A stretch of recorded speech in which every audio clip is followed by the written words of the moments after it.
L'homme a vécu 14 000 ans pour ne pas être découvert. Il déménage tous les 10 ans. Les amis venus lui dire au revoir sont perplexes. Ils ne comprennent pas pourquoi Jacques abandonne soudainement son poste de professeur. A-t-il rencontré des difficultés?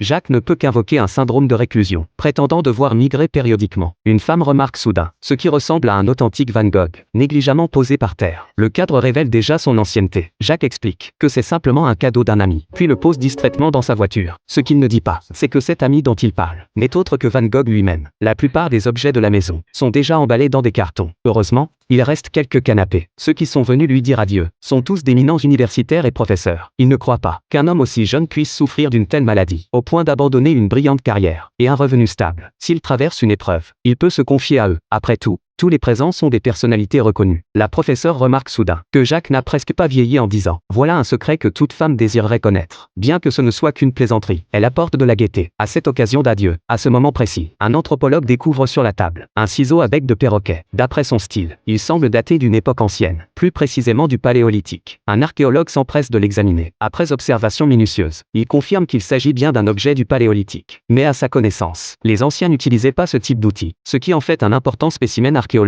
Il demande à Jacques où il a déniché ce trésor. Jacques répond nonchalamment l'avoir acheté dans une brocante. À ces mots, tous l'envient. Cet objet est désormais inestimable. Jacques reprend le ciseau, mais sombre soudain dans le silence. Le voyant hésiter ainsi, la curiosité des invités est immédiatement piquée. Certains le taquinent même, lui demandant s'il est un fugitif. Jacques semble indécis, mais plus il hésite, plus les autres sont intrigués. Face à leurs questions insistantes, Jacques leur pose soudain une question. Si quelqu'un avait survécu depuis le Paléolithique jusqu'à aujourd'hui, à quoi ressemblerait cette personne? Tous pensent que Jacques écrit un roman de science-fiction et commence à débattre du sujet. D'un point de vue anatomique, si une telle personne existait vraiment, son corps ne différerait pas d'un individu normal. Mais la professeure n'est pas d'accord. Elle pense que cette personne, après une longue vie troglodytique, serait probablement un sauvage. L'homme n'est pas de cet avis. Si cet individu a vécu 140 siècles, avec une intelligence et une curiosité normale, il se serait certainement adapté aux évolutions de chaque époque. Peut-être qu'au début, ses connaissances étaient limitées, mais avec le temps, son savoir serait devenu stupéfiant.